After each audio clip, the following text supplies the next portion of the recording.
Hello Taurus, welcome to the Plaid Sheep Oracle. For this round of readings, I've been pulling a card from the Urban Crow Oracle. And your card is lovely today. Gifts, Taurus. Gifts.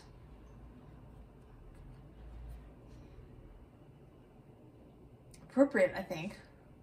Those of us with Moon in Taurus and Venus in Taurus, I think many of us have gifts as our love language. And the gift, Taurus, is something that you are being asked to accept.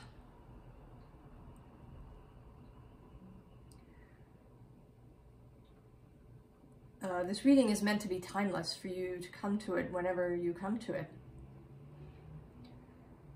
But it's also influenced by the time in which I'm reading. Uranus has been passing through Taurus since 2018, and it's an uneasy thing. Often people say that Taurus doesn't like change, but I don't think that's strictly true. What Taurus doesn't like is being forced into change, into feeling like change is coming from the outside.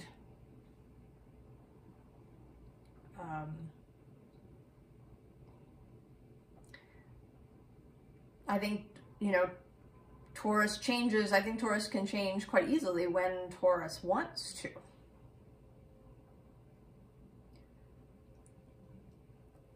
But Uranus passing through here may have felt like change being forced upon you.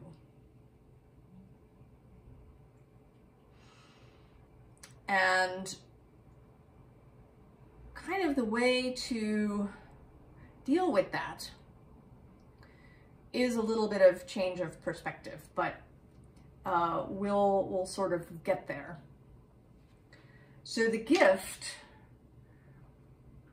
that is, happening, right? We start with this craftsman of fire who, right? This is the spirit, the universe, the all that is your own soul has been crafting the gift. And under that is this sort of there's several confirmations. One, there's this strength card that just has all of these beings in it. And then there's this womb-like goddess of water and the guardian of earth. Here, the emperor in this Witch's Wisdom deck, sort of green man, and the goddess of air. So all of these energies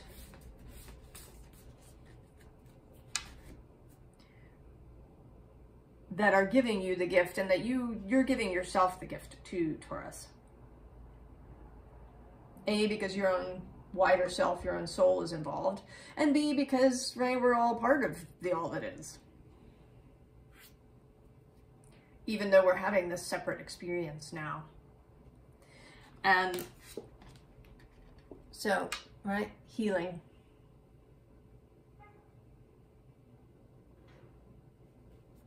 And healing not just sort of for us, but there's a kind of general healing that's being offered here.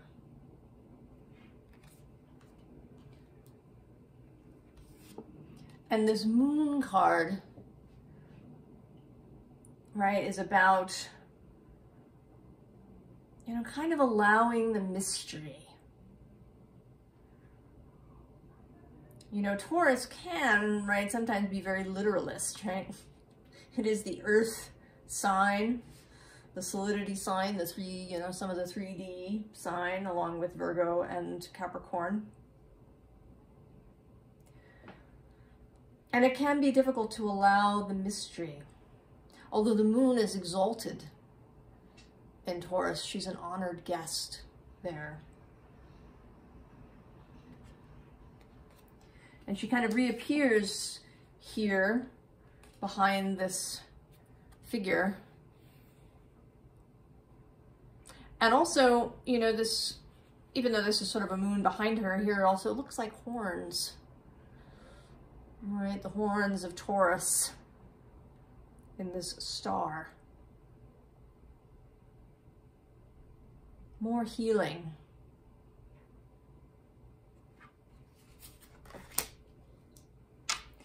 And then the Seven of Air, which is about allowing, right? It's about ritual and about allowing spirit to come through us.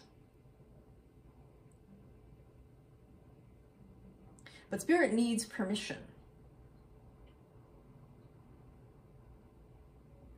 Even your own soul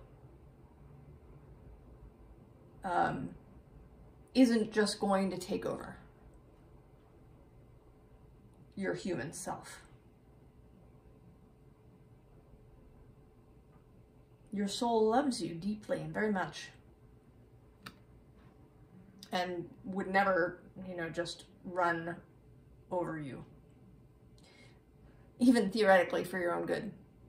You have to give permission to accept the gift. And then this Witch of Water. This is the Queen of Cups in this deck.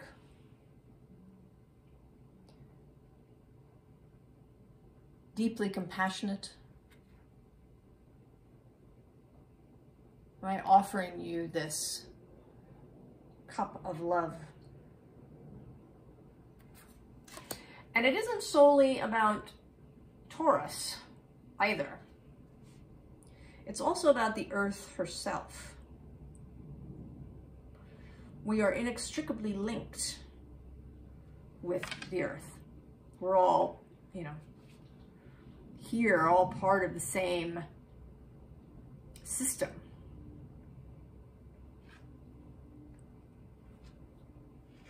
So what is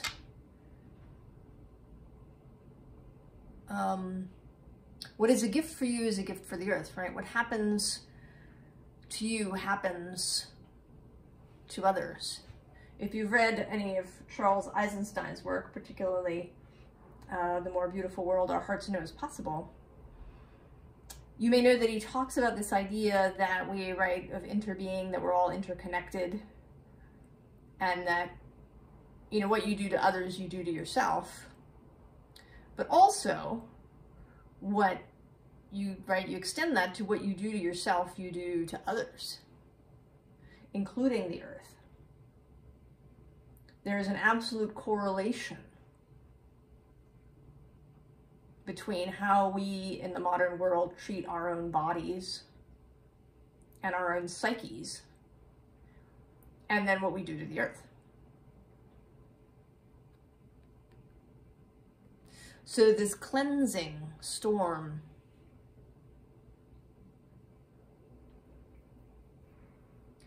is as much about the earth as it is about you, Taurus.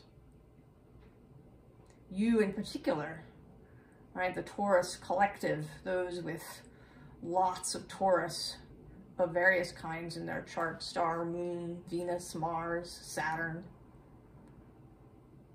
in Taurus. I have a lot of Taurus placements. It is, you know, we are, right, the Taurus collective is the sort of a representative, if you will, of Earth. And you are being called to accept this gift, to allow the healing to occur. It's possible you've been stubbornly clinging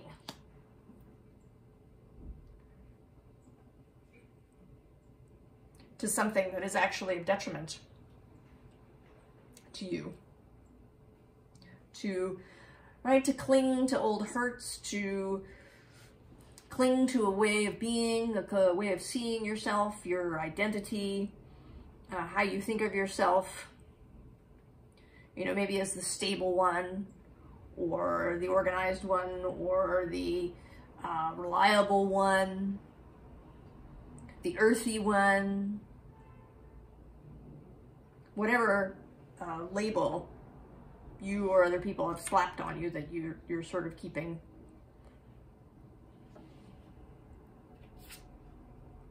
And if you needed any incentive to help you to accept this gift, know that you're not doing it just for yourself.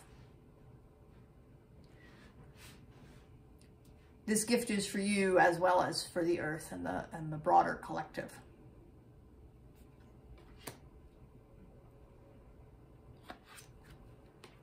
It moves outward to all sorts of people. It can create balance in other systems beyond your own.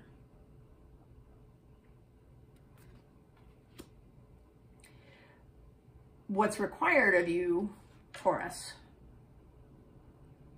is that you consider that everything is beautiful, that there is enough,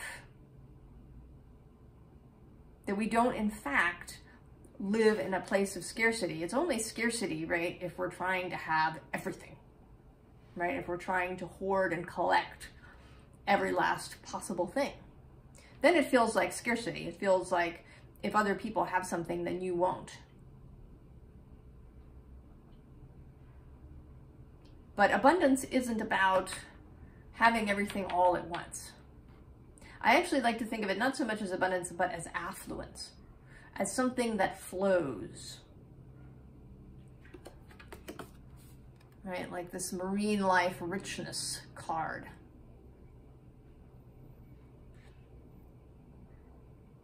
Right? That all of the things that are beautiful and nourishing and exciting and creative and fun and blossoming, they flow in and they flow out. So it isn't that you have a giant fortune of $10 billion, but that the resources flow in when you need them, and then they flow out to other people and other places. That it's a constant movement rather than a static system.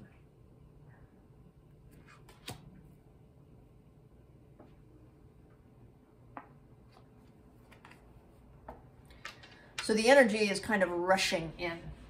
And that may be what's sort of giving you discomfort, Taurus.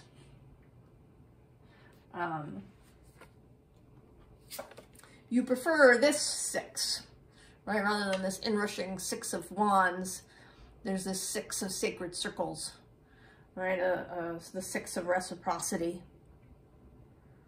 of stability, of earth. And this inrushing 6 may be making you really uncomfortable. There's this 9 of Swords, you know.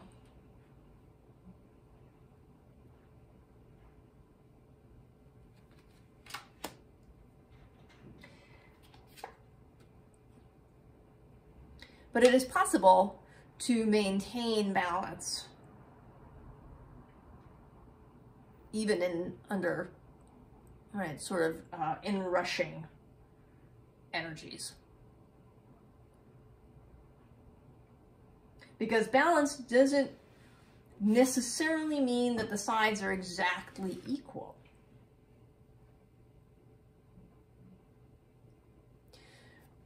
There is great power in the energetic realm, in emotion, in feeling, in the as above component. I mean, I sort of think of, in this card of the bear, as being spirit, right? An ethereal bear, not an actual physical bear.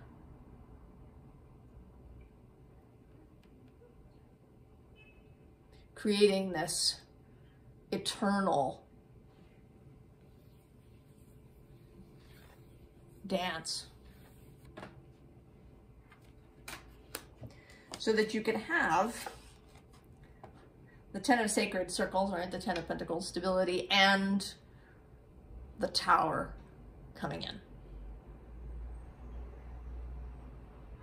So they write two, very different energies here, right? This quiet, peaceful village, and then this lightning bolt. But that the two are not mutually exclusive.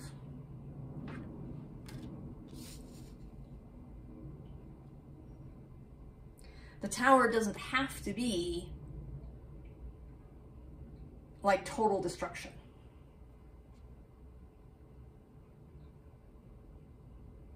That isn't necessary, right? The tower is really just about dismantling something that is not useful any longer.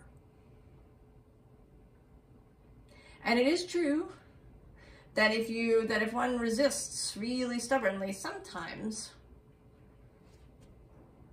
really major events and chaos will ensue just to get us to move, to get us off our spot. And it may be that Uranus has felt this way to you. I don't know what's been going on in your daily life. Certainly, we've had an entire several years now. We're coming into the end of year 3 of a worldwide upheaval and change. And it may be that you've really felt more of this tower than you have of this 10 of sacred circles.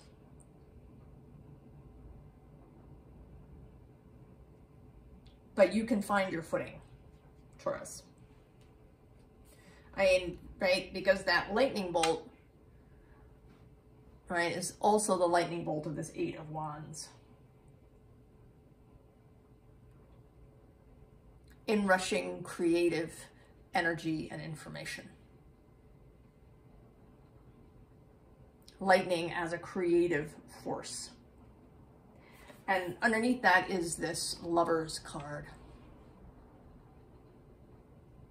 Movement towards what we love. Maybe with someone that we love, but mostly it's about moving with our own heart and our own inspiration. So we have to see things differently. Hanged Man. We have to see things differently. We may have to spend some time in an uncomfortable position, as Odin did when he hung upside down for 9 days to get the secret of the runes. It can be uncomfortable.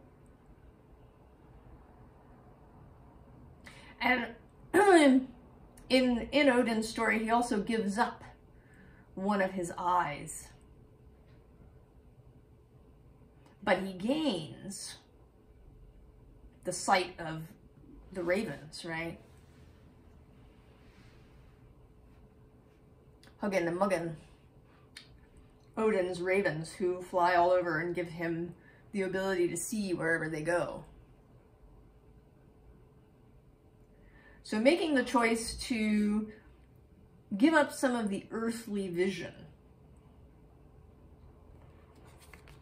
to give up some of the attachment to the sort of 3D world. And it's not that simple, I know. Most of us in the modern world grew up with a very sort of logical, needs to be science-based.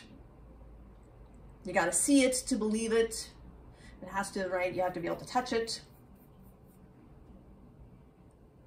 in order for it to be real and a factual thing. But if we can release some of that, I mean, not all of it, right? Odin didn't give up both of his eyes, just one. We do still want to move about in the physical world, which has a lot to recommend it. There's a lot of beauty, sensuality, joy in the physical world. Right? We came here, right? Spirit is here to experience life in physical form. But we can enhance that life if we're willing to look beyond that into a more spiritual realm. If we're willing to entertain the mystery, to welcome the moon, not as something frightening, but as something beautiful. Earth's partner in a dance, reflecting the light of the sun, so that it can be seen. Right? We can't look at the sun directly, but we can see it reflected on the surface of the moon.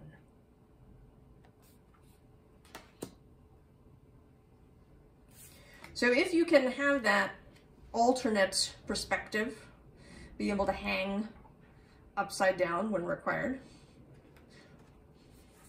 then these two aces that come next can be handled, can be embraced with joy and excitement and enthusiasm and inspiration, rather than with fear or doubt or panic or, you know, stubbornness and shutting down. Whatever your preferred method of avoidance is.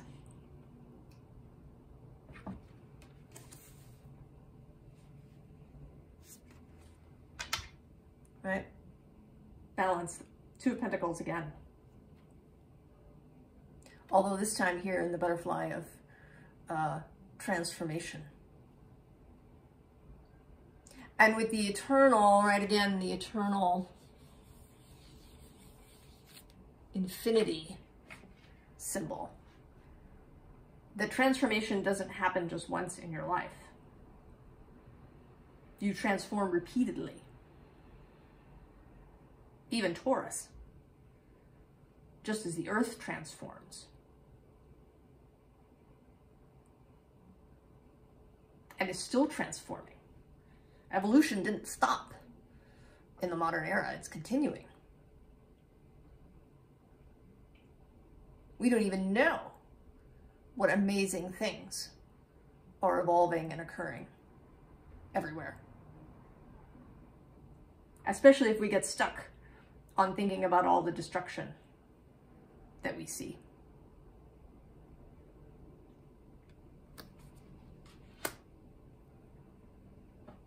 So I asked for a few more cards just as a bit of extra advice for you, Taurus, on accepting this gift. And I sort of feel like it's a combination of advice and a sales pitch. So the first card coming out on the underside is the Star again. And under that, as if that wasn't enough, is the Ace of Cups. And under that is the Lovers. So the rewards for accepting this star are enormous. The rewards for flexibility. The rewards for being able to sit in both Taurus and Scorpio.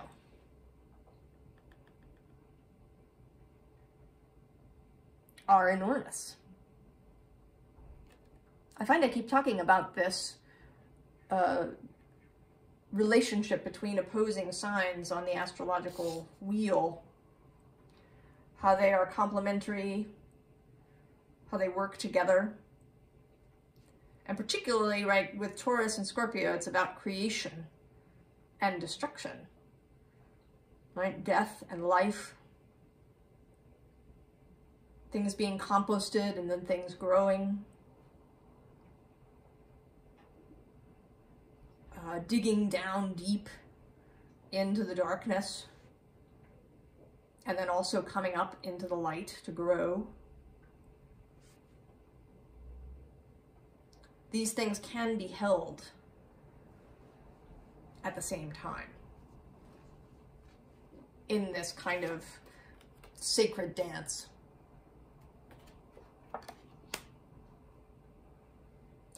And then we have Ten of Swords. Just let it go. And the Eight of Swords, it's all in your mind. I know it seems really real. Stuff in our heads can seem really, really real. Especially if we've been, right, learning it for a long time, living it for a long time. Our thoughts, our beliefs can feel really real. Tangible, almost. But they're just thoughts. We can release them. We can walk out of that circle of swords. And we also don't have to hang around and autopsy this Ten of Swords body. We can just walk away.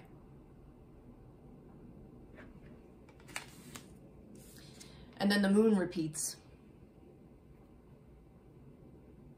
Embrace the mystery. Embrace the unknown. Embrace emotion and feeling and flow from all of that scorpionic energy across the way. And then we get the Magician. Your fellow Earth sign Virgo. As above, so below. And something that sometimes doesn't get said. As within, so without.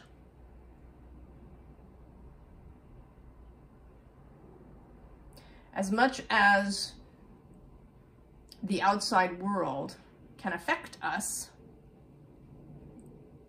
so we can affect the outside world.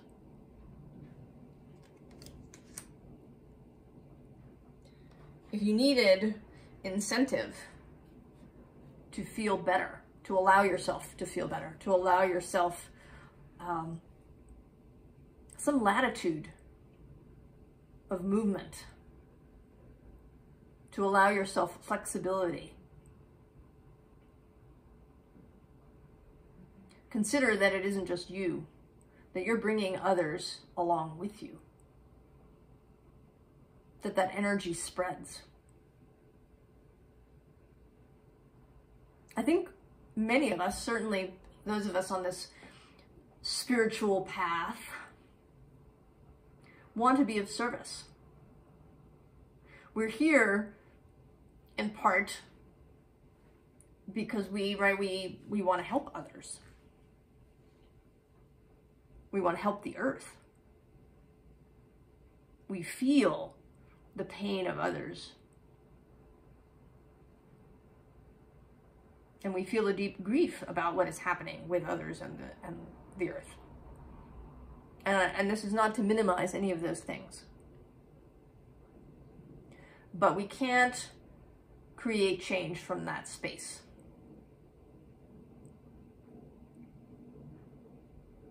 We have to allow our own healing first.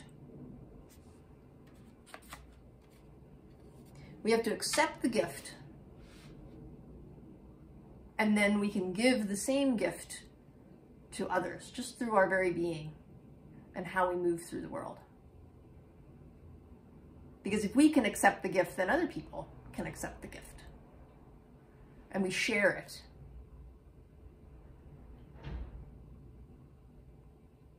We share it, and it brings rejuvenation to many others.